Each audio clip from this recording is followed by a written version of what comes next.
vedare tinokuchingamidzai zvekare kune chimwe chirongwa pano paZim Facebook Secrets and Confessions. Tadzoka zvekare nemamwe mamessages. Regedzai tibva tapinda mumamessages edu atadzoka takakubatirai. Message edu yekutanga yakamira sekudai so: hanzi makadi zvenyu mukoma, ndinokumbirawo kuti munge muchindiposterawo nyaya yangu makaviga chitupa changu. Ndauyawo pano ndiine confession yangu iyo yandiinayo. So confession yangu mukoma Nash yakamira sekudai so: ininiwo murume wangu, this was last month, apo murume wangu iye akabva azoti auya kumba ainge aine mari yaainge ainayo. Ndokubva anditi torai mari iyi madam. Ndokubva ndagamuchira mari iya, ndikabva ndaverenga mari yacho, ndikabva ndaona kuti mari yacho yainge iri 30,000 rands. Ndikabva ndati ko mari iyi maiwana kopi, because it was not even his payday. Akabva anditi ndaiwana muzviraundi imomo. Ndikabva ndati it is okay. So akabva azodzoka zvekare 3 days later ainge aine 2,000. Akabva anditi madam, torai mari iyi. Ndokubva ndagamuchira mari iyaya. So mari iyi mukoma ndainge ndisina kuishandisa, zonosvika ndichizonomubvunza kuti nhai mari yose iyi yamuri kupota muchiuya nayo, mari iyi muri kumboiwana kupiko? Then iye akabva azoti kwandiri, kubasa uku kune mamwe madhiri ari kupota achibudako. So murume wangu iye ndi-security guard pane imwe kambani muno muSouth Africa, zvekuti we can consider him to be someone who is very lucky, because ipapo pacho paanoshanda mukoma anongoshanda ari iye ega muZimbabwean, vamwe vose maSouth African. Saka anzi ameno madhiri avari kuita nemadrivers. So mukoma murume akabva anditi dzimwe nguva kana kuri kunzi ukanditendedza ndinokwanisa kutouya kana nema 2 kana kuti ma 3,000 a day. So pari zvino hangu ndakati inini hangu kana mukaita izvozvo zviri nani kuti ndinge ndichimbodzokera kumusha, then mosara zvenyu muchiita madhiri enyu, inini ndiri kumusha zvangu. So ndo nyaya iripo mukoma Nash. Murume iye ari kuti uyu ndiwo mukana, because ari kuti just imagine baby kuti let's say zvaizvezvi then tobva tanyatsokushanda zvakanaka, then tikashanda mwedzi wose kana nichirova ma 2,000 per day, zvinenge zvichireva izvo kuti at the end of the month tinenge tatobata 60,000. Madhiri acho dambudziko nderekuti iye haasi kuda kuti ange achindiudza kuti madhiri acho iwawo ambori madhiri A. So mukoma Nash, ndiyo nyaya yacho iyo yandiinayo. Ndinodawo kuti mhuri yeZimbabwe inge ichindibatsira. Ndoita sei? Murume ndomutendedza here kuti ange achiita madhiri awo ari kuti madhiri ekutoti tinokwanisa kutopinda machena? Hanzi just imagine baby, toshanda for about 3 months. Kana tashanda 3 months dzedu dziya then tobva tatorova mari yedu, then kunyange tikachidzokera zvedu kumusha tinodzokera, but tinenge tiine mari yedu inenge iri bo. So ndikudawo kuti mhuri yeZimbabwe inge ichindibatsira. Hanzi nemurume wangu midzimu haipi kaviri, but inini ndinotya mukoma. Ndiri munhu waya wekuti ndinotya zvaizvezvi. So kana hana yangu haina kana kumbogadzikana, but iye ari kutoti vamwe vaanoshandidzana navo maSouth African hanzi vari kutorova mari. Iye nenyaya yekuti ndiri kupota ndichimuvhundutsira kuti uchafira mujeri iwe, hanzi ndokusaka asiri kukwanisa kurovawo madhiri sezviri kuita vamwe vake. Ndibatsireiwo mhuri yeZimbabwe, ndichange ndichizotevererawo mucomment section. Vedare ndo message iyo yandakatumidzirwa ichibva kuna vanzvadzi vedu. Please ngatizame kuti tinge tichitaura navo vanzvadzi vedu ava mucomment section. Zvakangoma hazvo vedu we, strange things indeed they do happen in this world.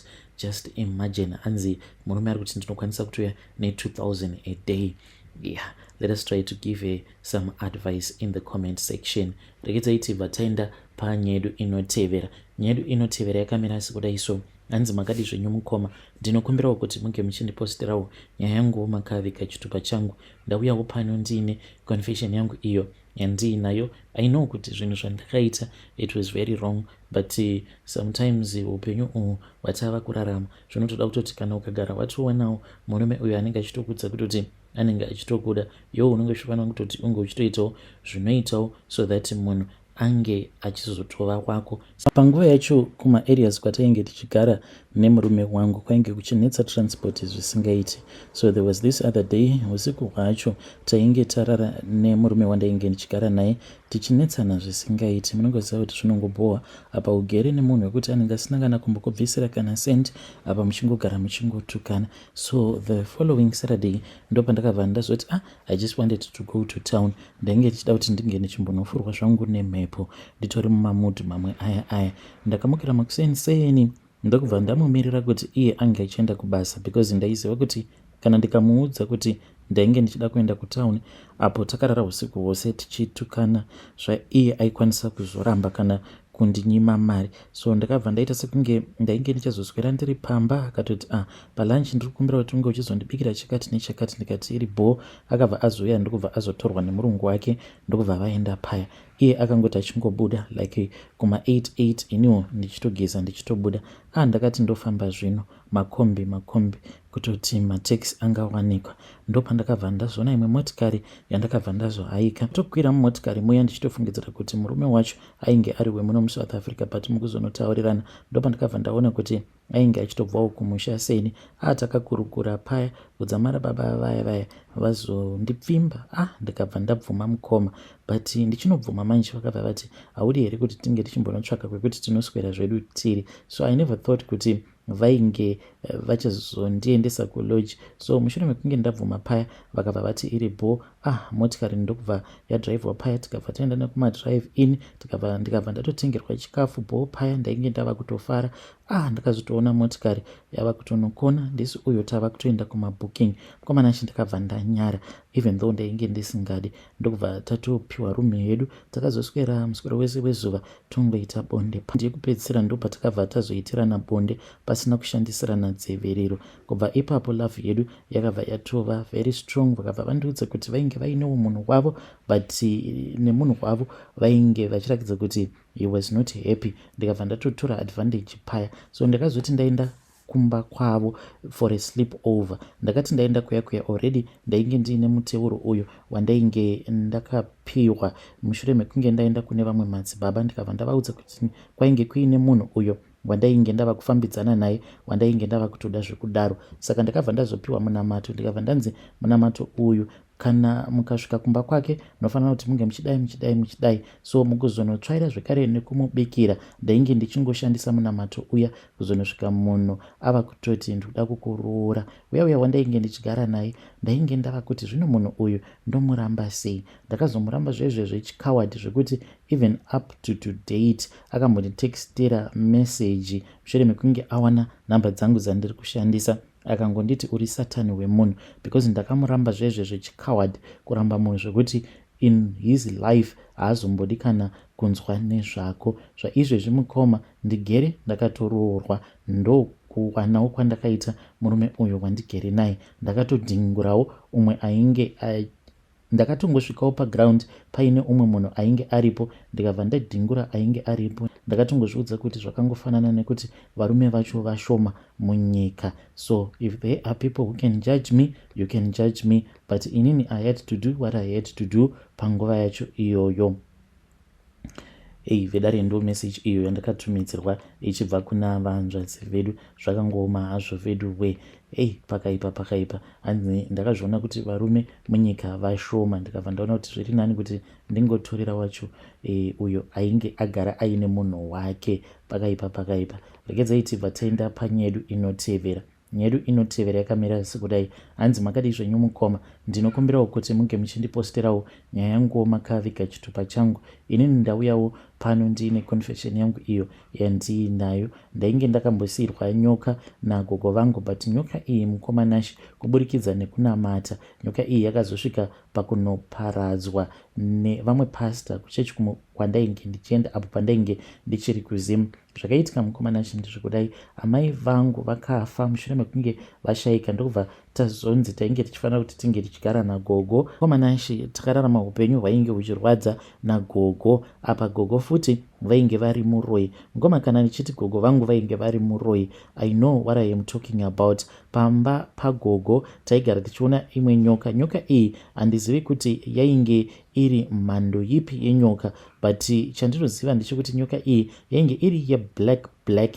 Komanashi nyoka iyi nerimwe zuva ndakati ndabva kuchikoro ndokubva ndachizosangana nayo. Nyoka iyi ndakaiona iyo ikabva yandiona, yakangosimudza musoro zvishoma ndokubva yatanga kufamba yakananga kubedroom. Ndakabva ndatanga kuitevera nyoka iya ikabva yazonopinda mubedroom. Yakati ichinopinda mubedroom komanashi, iniwo ndichinoitevera mubedroom muya. Ndokubva ndazviona kuti gogo vangu vainge vakarara pamubhedha vachinanzvwa nenyoka iya. Saka ndakabva ndaridza mhere. Ndichinoridza mhere kudaro, ivo gogo vakabva vandituka. Saka ndakati ndava kuda kunotiza ndichitya kuti zvimwe kuda gogo vainge vava kuda kundirova, because nyoka iya yakabva yazongonyangarika. Then gogo vakabva vazoti usatiza zvako muzukuru wangu, vhara dhoo. Ndakabva ndavhara dhoo. Then ivo gogo vakabva vazomuka vachitonotora chimwe chibhasiketi chainge chakazara nemishonga. Vakabva vati kutondiona kwawatoita zvinoreva kutoti nyoka iyi yasarudza iwewe. Saka pavakanditi nyoka iyi yainge yasarudza inini,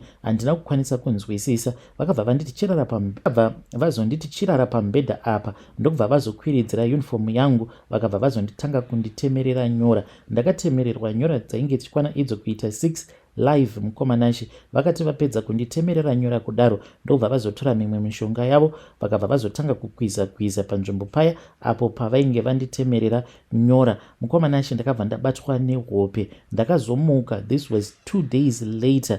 Mushure mekunge ndamuka, nyoka iya dzimwe nguva ndaitoiona ichitonditevera ndichitoenda kuchikoro paya. Ende ndainge ndava kuti kana ndiri kuchikoro zviya kunyange ndikaita musikanzwa waitoona ticha vachitotya kana kundirova. Ende pandakangoona kuti ndo zvainge zvoitika kuti kana ndikaita musikanzwa maticha ainge otya kundirova, mukomanashi ndainge ndava neumwe musikanzwa uye zvekare ndainge ndoita hutsinye. Ndinorangarira kuti pachikoro pedu pakazombouya vamwe ticha ivavo vainge vaine pamuviri. Mukomanashi ticha ava vakabva vazondirova mushure mekunge ndanonoka. Ndakabva ndazovatuka mumwoyo mangu, ndikabva ndati chimimba ichocho ndoda kuti chinge chichizobva. Then takazoti taenda kubreak tichinodzoka, ndo patakabva tazonzwa zvichinzi painge paina vamwe mem vainge vaendeswa kuchipatara because vainge vachirwara. Inini ndakabva ndatoziva kuti memu vaya nhumbu iya yainge yabva. Mukomanashi kubva ipapo ndainge ndava munhu wekuti ndainge ndava kutofamba nagogo vangu ndichitoenda ndichitonoroyawo nagogo vangu. Then gogo vakazoti vashayika.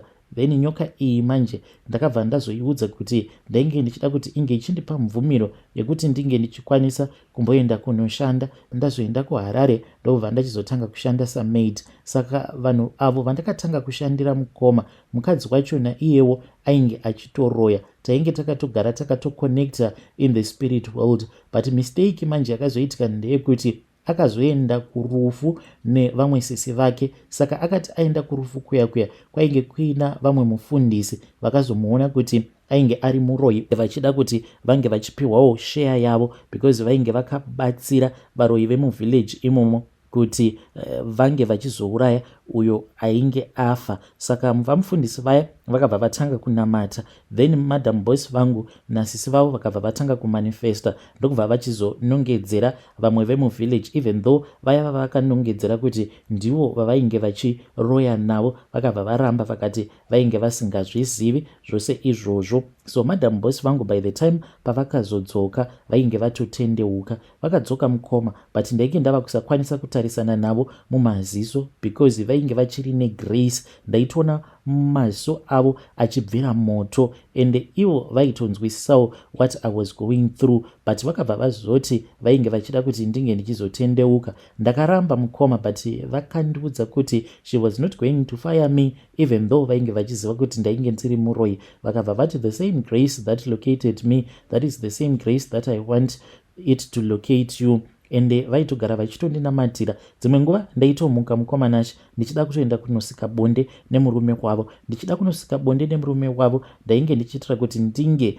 ndichizovaremedza uye zvekare kuzoita kuti mweya wavo unge uchizoshaya simba. But vaitomuka paya vobva vatoti ndiri kuzviziva hako kuti wakamira padhoo, but vachinditi ndiri kuzviziva kuti wakamira padhoo rangu, ivo manje vainge vachitaura sekunge vari kundiona physically, but inini ndinenge ndakamira in the spirit world, zvekuti murume wavo dzimwe nguva aibva atomuka paya obva akinura door obva ati imi kasi mava kupenga here, because padoo apa hapatomborina kana munhu. But inini navo but inini namadam boss vangu tainge tichitoonana vachitoti ndiri kuzviziva kuti wakamirapo padoo ende handisi kuzokutendedza kuti unge uchipinda munomu unge uchirara nemurume wangu. Murume wamadam boss akatombosvika pakutofunga kutoti maybe madam boss pfungwa dzavo dzainge dzava kurasika, but she was actually telling the truth, because ivowo semunhu ainge ambori muroi, chipo ichocho vainge vachiri nacho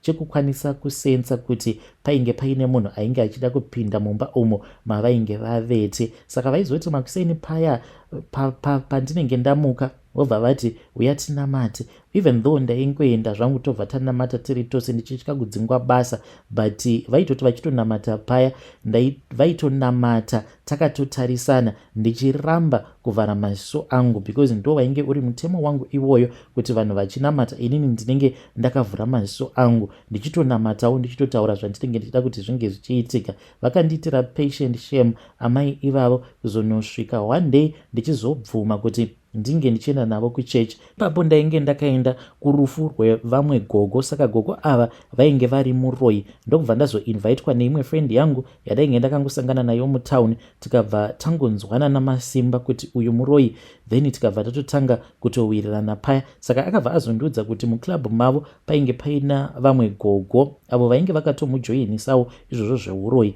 because kunyange uri muroi paunonofa then tainge tichifanira kuti tinge tichizokudya. Saka gogo ava vainge vakaita hunhubu hwekuti mazuva avakarwara ivo vakabva vaenda nerweseri kune imwe n'anga ndokubva vazonopiwa mushonga. Vakapiwa mushonga as in kuzvigadzira kuitira kuti pavanozonofa vainge vasingadi kuti vamwe vavo vange vachizovadya. Saka vamwe vavo vainge vasina kuzviziva kuti izvo ndo zvainge zvakaitika. So mukomana chindakangoendawo kuya ndisinawo chandainge ndichimboziva ini, then ndokubva ndatopiwa sheya yangu. Ndakabva ndadzoka kumba mukoma ndikabva ndatorawo sheya yangu iya ndikabva ndaidya. Saka ndainge ndava kungogara ndichingorwara, like mudumbu mangu mainge mungogara muchingorira.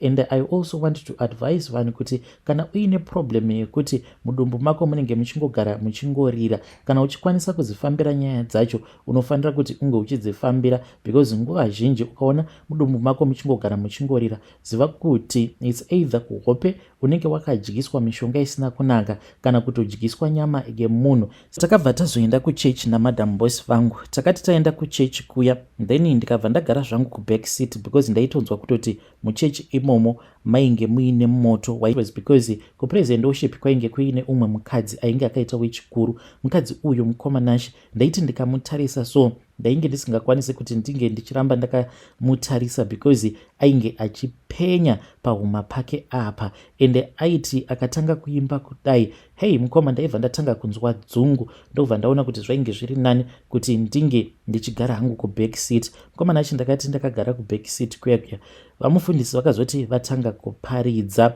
vakangonditarisa kahwani vakabva vati we need to pray. Hey, ndokubva ndatanga kunamata. Ndainge ndichida kuti ndige ndichibuda nditize, but already mukadzi uya wepresent worship ainge atondi affecta. Ndainge ndava kunzwa dzungu ndichinzwa sekunge ndikuda kurutsa, ndokubva ndazongodona pasi. Then maasha vakabva vazondisimudza paya vakabva vazoenda neni kufront, ndokubva ndazotanga kunamatirwa. Dhimoni riya rakazoti rotanga kumanifesta. Ndakataura zvose mukoma.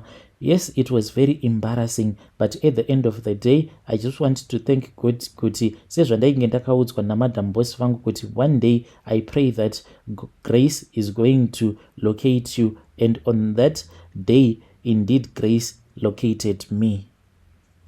Hey vedare, ndo message iyo yandakatumidzirwa ichibva kuna vanzvadzi vedu. That was your own testimony. Kana kuri kunzi kana muine testimony yenyu yamunenge muinayo, please feel free to come to my inbox and then you tell me your own testimony. Hanzi kunyangwe zvangu ndakanyara after dhimoni riya ramanifesta, but ndakangozviudza kuti at least grace has located me, zvekuti vanhu vachazoti kudii at that time ndainge ndisisina basa nazvo. Yo, strange things indeed they do happen in this world.